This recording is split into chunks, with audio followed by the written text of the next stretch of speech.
आप देख रहे हैं उमंग न्यूज़। हर खबर पर नज़र हमारी, नज़रिया आपका। 23 नवंबर 2025 को जमील शेख हत्याकांड को पूरे 5 साल हो गए हैं। इस मौके पर थाने के एनसीपी एसपी अध्यक्ष मनोज प्रधान ने बड़ा ऐलान किया है। उन्होंने कहा है कि राबोडी से नजीब मुल्ला के खिलाफ जमील शेख की पत्नी खुशनुमा एनसीपी एसपी पार्टी से चुनाव लड़ेगी। एक प्रेस कॉन्फ्रेंस का आयोजन किया गया था और इस प्रेस कॉन्फ्रेंस में जमील शेख के परिवार वालों ने और मनोज प्रधान ने क्या कहा, आइए सुनते हैं।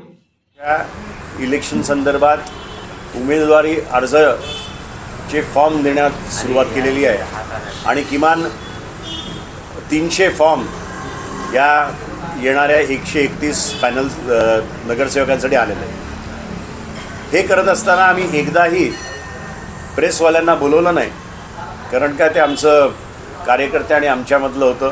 सगळ्यांना काय आम्ही उमेदवारी देऊ शकत नाही, पण इच्छुक म्हणून आम्ही तुम्हाला कधीच कळवलं नाही। किंबहुना मिसेस आव्हाडांनी फॉर्म भरला 23 नंबरमधनं, तेव्हाही आम्ही तुम्हाला बोलवलं नाही। पण आज एक अतिशय महत्त्वाच्या अशा दिवशी आम्ही आपल्याला आज या ठिकाणी बोलवलंय। जमील जो आमचा मित्र होता, मनसेचा काम करायचा, राबोडीमधनं एक अतिशय उमदा असा कार्यकर्ता होता, त्याचा खून झाला होता आणि आजचा दिवस महत्त्वाचा आहे, कारण का आज त्या खुनाला 5 वर्ष झाली। आमच्या वहिनी मागच्या आठवड्यात त्यांनी आमच्याकडे जेव्हा आल्या आणि सांगितलं की मला राबोडी 10 नंबरमधनं इलेक्शन लढायचं आहे, तेव्हा आम्ही सांगितलं की फॉर्म भरा आणि पक्षाच्या सदस्य व्हा। तर त्या आम्हाला बोलल्या की आम्ही फॉर्म 23 तारखेला भरू, ज्या दिवशी 5 वर्ष या खुनाला होतील, आणि म्हणून आजचा हा दिवस फार महत्त्वाचा आहे। आम्ही 7 दिवस थांबून आजच्या दिवशी ही पत्रकार परिषद घेतली आहे। आज आम्ही त्यांना राष्ट्रवादीचे सदस्य पद दिलेलं आहे आणि त्यांचा आज फॉर्म आपल्या सगळ्यांच्या उपस्थितीत आम्ही घेणार आहोत। पक्ष श्रेष्ठी ठरवतील उमेदवारी कोणाला द्यायची, पण प्रामुख्याने आज आम्हाला असं वाटतं की राष्ट्रवादीची उमेदवारी वहिनींना आम्ही देऊ, आणि त्यांची अशी इच्छा आहे की त्यांना जे वाटतं की हा खून कोणी केला आहे तर त्याच्या विरोधात त्यांना लढायची इच्छा आहे। आणि स्पष्ट त्यांचं मत आहे की दारोदारी फिरून मुख्यमंत्र्यांकडे जाऊन, उपमुख्यमंत्र्यांकडे जाऊन, पोलिसांकडे जाऊन त्यांना न्याय मिळालेला नाही। आता ते न्याय मागतायत लोकांच्या दरबारी इलेक्शनच्या माध्यमातून। तर आता मी जास्ती काही बोलत नाही, त्यांना जे बोलायचं आहे आमच्या वहिनींना ते आज त्या तुम्हाला संबोधित करते। नमस्कार, मैं खुशनुमा जमील शेख की वाइफ। आज उनको पूरे 5 साल हो गए। मैं ये इलेक्शन लड़ना नहीं चाहती थी, पर सिचुएशन ऐसी आ गई, मुझे इतना बड़ा फ़ैसला लेना पड़ा, क्योंकि मैं न्याय के लिए हर जगह गई, कहीं से मुझे इंसाफ नहीं मिला। तो मैं ये इलेक्शन लड़ना चाहती हूँ कि मेरे शौहर को इंसाफ मिल सके, और मैं आवाम के लिए भी कुछ करना चाहती हूँ।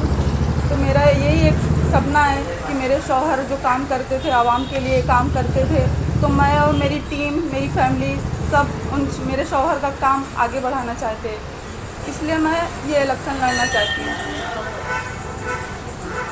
मैं राबोडी की आवाम से ये रिक्वेस्ट करता हूँ कि आपने देखा होगा हम लोग 5 साल से दर दर भटक रहे हैं। हम लोग मुख्यमंत्री, उप मुख्यमंत्री, हम लोग हर नेता के पास, गवर्नर के पास, होम मिनिस्टर के पास भी गए हैं। इवन हम लोगों ने इतनी मेहनत की, इतनी कोशिश की, हम लोगों ने आवाड़ साहब की मदद से इम्पॉसिबल को पॉसिबल किया कि चीफ मिनिस्टर ने पटेल के ऊपर खड़े रह के कहा कि हम इसका री इन्वेस्टिगेशन करेंगे। 18 जुलाई को उन्होंने कहा था, आज 23 नवंबर हो गया है, लेकिन उसके ऊपर उन्होंने बस वो झूठी बात की, उन्होंने कुछ नहीं किया उसके बाद भी। फिर हम लोगों ने कोर्ट का दरवाज़ा भी खटखटाया है, और हम लोग चाहते हैं कि हम अब एक नई लड़ाई हम लोग शुरू कर रहे हैं, जो हम लोग आवाम के बीच में जाके हम लोग कोशिश करेंगे आवाम हमको उनका समर्थन दे।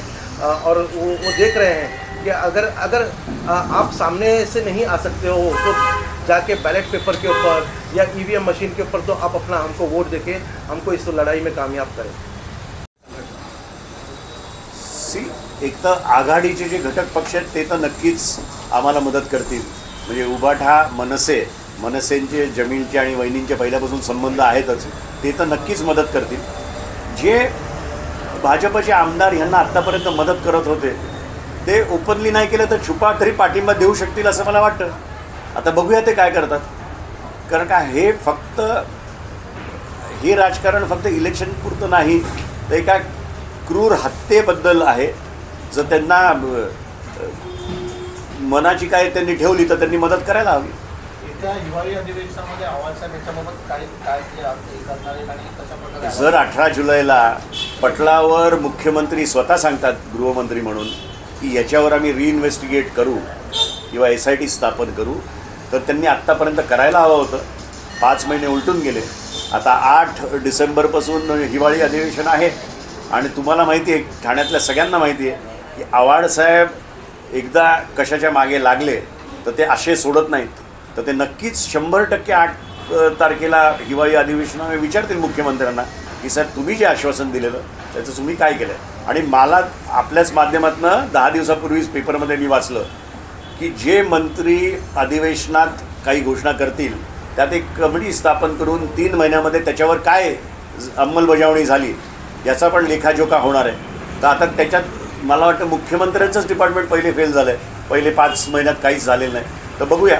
आणखीन एक मला तुम्हाला सांगायचं वाटतं, हे जे बोलले की 164ची स्टेटमेंट म्हणजे काय, तर मॅजिस्ट्रेट समोर आरोपी येऊन सांगतो आणि ते म्हणजे ॲफिडेव्हिटपेक्षा पलीकडची गोष्ट आहे. आणि असे 15 ना 15 164च्या स्टेटमेंट आहेत जे अटक आरोपी आहेत ते सांगतात की अमुक माणूस यांनी आम्हाला करायला लावलं, पण तरीही काय त्यांच्यावर कारवाई होत नाही. म्हणजे हे आपण बिहारमध्ये राहतोय का असा प्रश्न माझ्या मनात येतो.